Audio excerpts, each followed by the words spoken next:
आज प्रिय मित्रों, हम एक सशक्त यात्रा पर निकलेंगे जो बाइबल में फैले हुए एक गहरी प्रेरणादायक विषय को छूती है। डर के बिना विश्वास। डर के बिना विश्वास एक ऐसा प्रभावशाली वाक्य। यह एक आध्यात्मिक सैनिक का चित्र बनाता है जो जीवन के तूफानों के बीच अटल खड़ा रहता है, पूरी तरह से ईश्वर की योजना पर भरोसा करता है। लेकिन सवाल यही रहता है, हम अपने हृदय में ऐसा विश्वास कैसे पोषण कर सकते हैं? जीवन के अप्रत्याशित प्रवाहों में हम ऐसे अचल आत्मविश्वास और दृढ़ ईश्वर विश्वास के साथ चलते हैं, इस पर चर्चा करेंगे। यहां यह मिलेगा कि हिब्रू शास्त्र की ग्रंथ के 11 अध्याय 1 श्लोक में एक गहरी प्रतिभा दी गई है। विश्वास तो वह है जो हमें आशा होने पर आत्मविश्वास देता है और जो हमें दिखाई नहीं देता है उसके बारे में पुष्टि होती है। कितना प्रभावशाली संदेश! यह हमारी इंद्रिय गोचर या बौद्धिक ज्ञान से परे विश्वास की बात करता है। इसलिए डर के बिना विश्वास यह अद्भुत साहस है कि हम इस पुष्टि को पकड़े रहें जब हम अनिश्चितता के घेरे हुए हों या जीवन की चुनौतियों से घिरे हों। लेकिन हम इस डर के बिना विश्वास को कैसे पोषित कर सकते हैं? सामान्यतः शांत जल के समय विश्वास करना आसान होता है, लेकिन जब जीवन के तूफान उभरते हैं तब डर हमारे हृदय में प्रवेश कर सकता है। यहीं पर हमारा विश्वास परीक्षण होता है और इन समयों में हम अपने आध्यात्मिक मांसपेशियों को मजबूत कर सकते हैं। लेकिन याद रखें प्रिय मित्रों, यह चुनौती भरे समयों में भी आप कभी अकेले नहीं होते। प्रार्थना संगीत के 56 और 3 में हमें याद दिलाता है, जब मैं डरता हूं मैं तुम पर भरोसा करता हूं। विश्वास डर की अभावना नहीं है, बल्कि यह है कि आप भयभीत होने पर भी ईश्वर पर भरोसा करना चुनते हैं। कृपया करके डेविड और गोलियत की कहानी का ख्याल करें। युवा डेविड एक छोटे सापकेश, केवल एक स्लिंगशॉट और 5 पत्थरों के साथ खड़ा था, और फिर भी उसे डर नहीं था। क्या आप जानते हैं क्यों?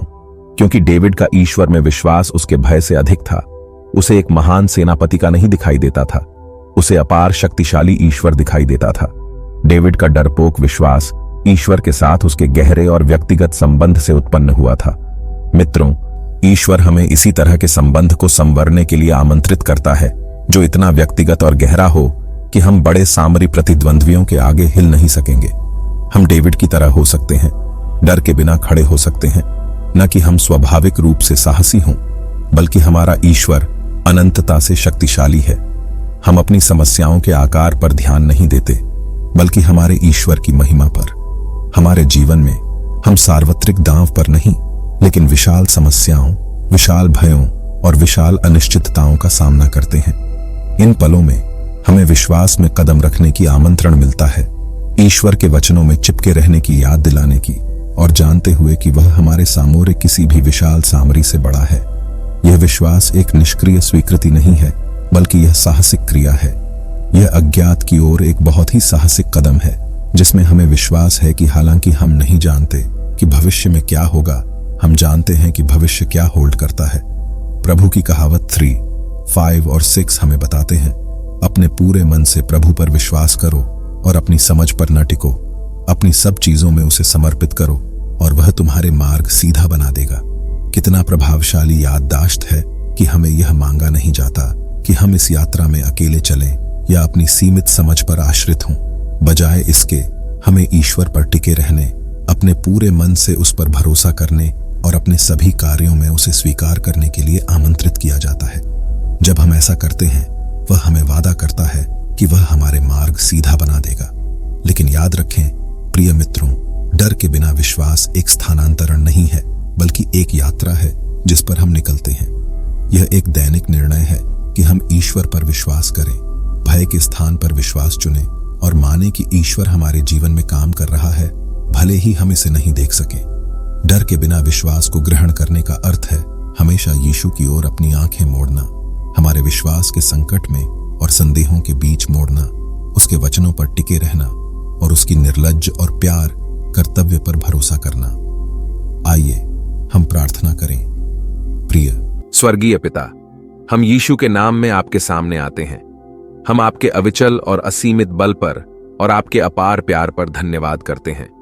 हम आपसे प्रार्थना करते हैं कि आप हमें हमारे डर के बिना विश्वास को विकसित करने में मार्गदर्शन करें। हमें पूर्णतः आप पर भरोसा करने की सहायता करें, यहां तक कि अनिश्चितता और भय के बीच में भी। जब हम अपने जीवन के विशाल सामरियों से सामना करते हैं तो हमें आपकी शक्ति और प्यार का याद दिलाएं। प्रभु, हमें आप पर अपनी आंखें ठीक करने की सहायता करें, जानते हुए कि हमें भ्रमित होते हुए भी आपका हाथ हमेशा हमारे साथ है। हे पिता, हमें प्रोत्साहित करें कि हम अपने पूरे मन से आप पर विश्वास करें और अपनी समझ पर टिके नहीं। हमारे कदम को मार्गदर्शन करें और हमारे मार्ग सीधा बनाएं। हम प्रार्थना करते हैं कि आप हर व्यक्ति को आश्वस्त करें जो आज सुन रहा है, ताकि वह आपकी प्यारी मौजूदगी को महसूस करें और डर के बिना विश्वास की यात्रा में मजबूत हों। हम यीशु के महिमा निर्माता और परिपूर्णकर्ता की प्रमाणित और शक्तिशाली नाम में सभी ये सब प्रार्थना करते हैं। आमीन। मित्रों, आपको अपने भविष्य की समाचार सुनाने के लिए सब्सक्राइब बटन पर क्लिक करने और अधिसूचना घंटी दबाने का आमंत्रण दिया जाता है। अगर आपको हमारा आज का संदेश स्पर्शित करता है तो इस वीडियो को लाइक करने में ना हिचकिचाएं और इस प्यार को दूसरों के साथ साझा करें।